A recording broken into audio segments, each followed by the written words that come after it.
We tend to despise the day of small things by our lack of faithfulness. And what it looks like for us not to despise the small things is to say, you know what? I'm just going to be faithful to be present.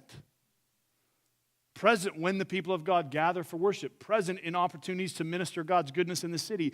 Present in community with other people, because presence, faithfulness, is where I get to see God's work in the small things.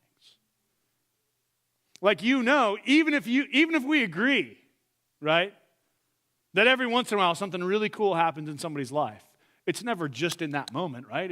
It's a culmination of things that have been happening for 6 weeks or 6 months or 6 years.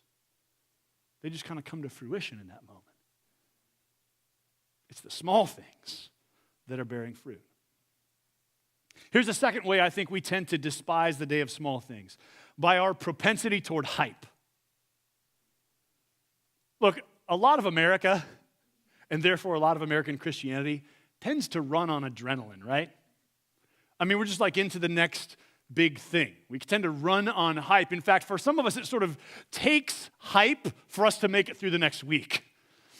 We tend to run on adrenaline, and that can play out in our souls. And then there are some churches that sort of capitalize on that and play into that. So everything is big and dramatic. Every Sunday is dramatic. Every new initiative is dramatic. Everything takes a lot of hype and passion and energy. And what I think that creates is a tendency to despise the day of small things.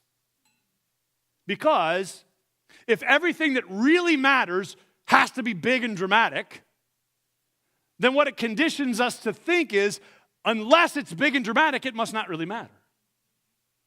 But that's just not true.